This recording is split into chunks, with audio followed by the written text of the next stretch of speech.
ПСЖ клубы Антуан Гризманға қызығуда. Роналду өз жанкүйерінің ерекше арманын орындады.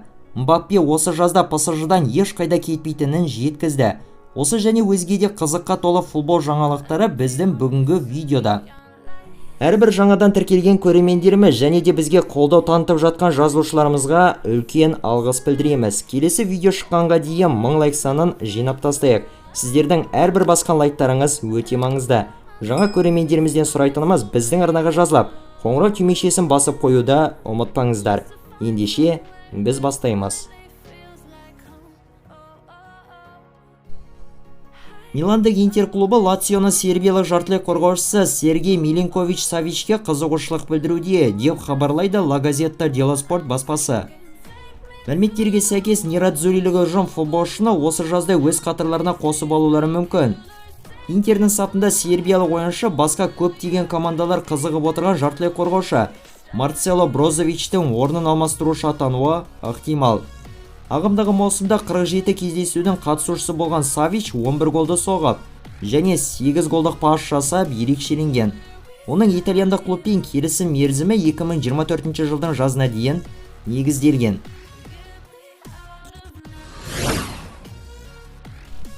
Манчестер Юнайтед ұжымы Миланның қорғаушысы Тео Эрнандеске қызығушылық танытуда. Бұл жөнінде La Gazzetta dello Sport баспасы мәлімдеуде. Мәліметтерге сәйкес ағылшындық клуб ойыншыны осы жазда өз саптарына қосып алу жағын ойластыруда. Миландық команданың басшылары бұл француздық футболшыны маңызды ойыншылардың бірі деп есептейді. Дегенмен оны 60 миллион еуроға жіберуге келісулері ықтимал. Осы маусымда Миланның сапында 45 матч өткізген 25 жасар қорғаушы 4 голды соғып, және 5 голдық пас жасап көзге түскен. Оның итальяндық клубпен келісім мерзімі 2026 жылға дейін негізделген.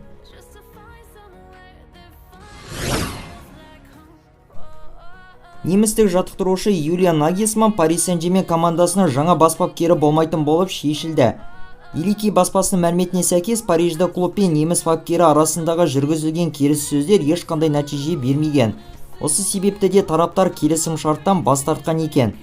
Париждіктер әлі де белсенді түрде басқа жаттықтырушыларды іздестіруді жалғастыруда, және олар осы мәселені жылдам арада шешкілері келеді. Айта кетсек, Юлиан Нагельсманның ең соңғы тізгіндеген командасы Бавария болған еді. Неміс командасының жаттықтырушылық қызметінен ол өткен наурыз айында босатылған болатын. Еуро 2024 турниріне іріктеу ойыны аясында Португалия құрамасы өз алаңда Босния және Герцеговина құрамасын 3-0 есебімен тізе бүктіріп жеңді.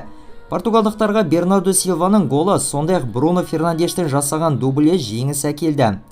Жұлдызды шабуылшы Криштиану Роналду ешқандай нәтижелігімен көзге түспеген болса да, жақсы ойын өткізді. Бұл ойыннан соңынан кейін iShow Speed атты танымал YouTube блогер ақыры Криштиану Роналдуды жолықтырды. YouTube арнасында 17 миллион оқырманы бар блогердің Роналдумен кездескендегі сәтінің видеосы барлық әлеуметтік желілерде қызу таралып жарып жатыр. Айтып өтсек, iShow Speed есімімен танымал жігіт Криштиану Роналдудың үлкен жанкүйері болып табылады. Осылайша оның көптен күткен арманы орындалып отыр.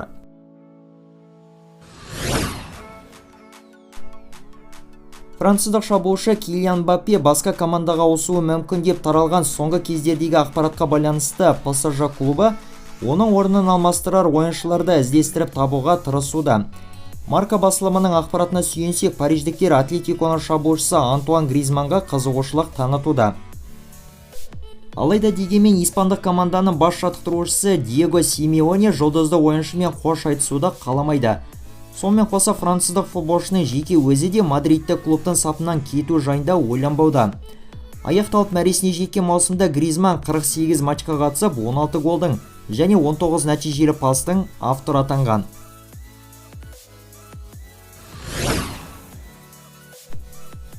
Барселонаның бас жаттықтырушысы Хави Эрнандес Неймар Барселонаға қайтып оралуы мүмкін деп таралған осыған дейінгі сыбыстарға байланысты жауап беріп өтті. Неймардың Барселонаға оралуы мүмкін деп таралған мәліметтер мені таңғалдырды. Ол біздің жоспарымызда емес.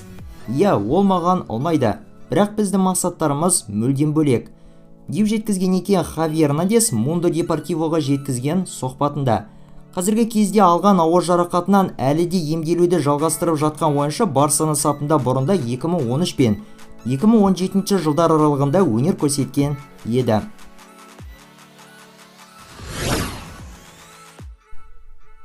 Тоттенхем клубы швециялық футболшы Деян Кулусевскийдің трансферінің ресми толыққанды түрде жүзеге асқандығын жариялады.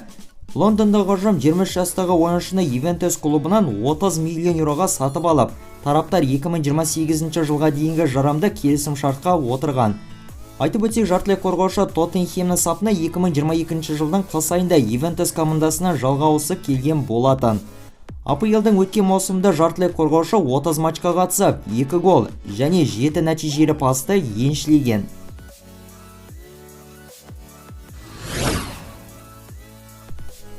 Римдік Рома клубы өздерінің ресми сайттарында ағылшындық орталық қорғаушы Крис Смоллингпен су жаңа келісім шартқа отырғандарын жариялады. 33 жастағы ойыншының итальяндық ұжыммен жасалынған жаңа келісімі 2025 жылдың жазына дейін негізделді. Еске салып өтсек, Смоллинг Романың сапына 2019 жылдың жаз айында жалға ауысып келген болатын. Және осыдан тағы да бір жыл өткеннен соң римдіктер ойыншының трансферін толыққанды түрде 15 миллион еуроға сатып алған еді. Содан бері ағылшындық ойыншы Романың сапында жалпы 143 кездесудің қатысушысы болған.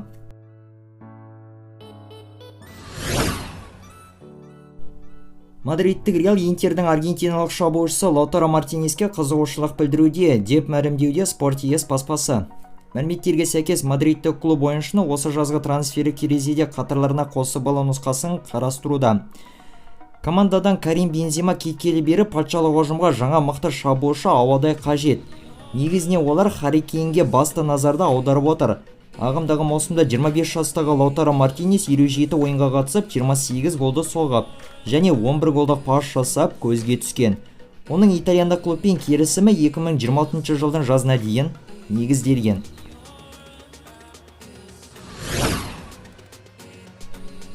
Манчестер Юнайтед Наполидің форварды Виктор Осимхенге әлі де қызығушылық танытады. Осы жайында Sky Sports баспасы хабарлауда. Ақпараттар бойынша манкуниандық ұжым футболшыны осы жазда өз саптарына қосып алғылары келеді.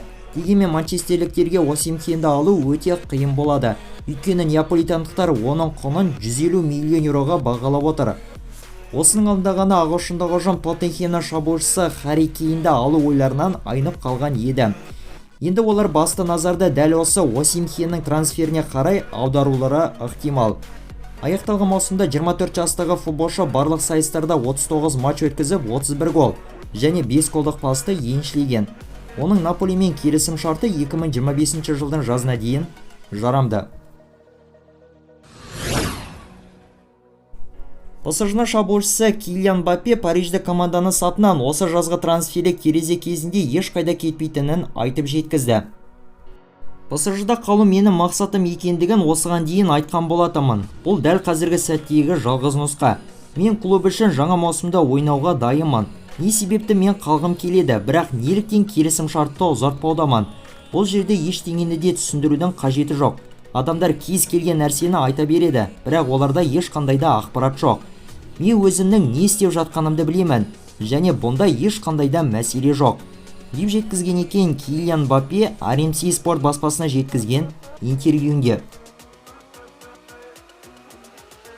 Ал осымен біздің бүгінгі жеткізген футбол жаңалықтары топтамасы аяқталды. Лайк басу, тіркелу және қолдау көрсетулеріңіз маңызды. Ал бүгінге осы, келесіде кездескенше аман сау болыңыздар.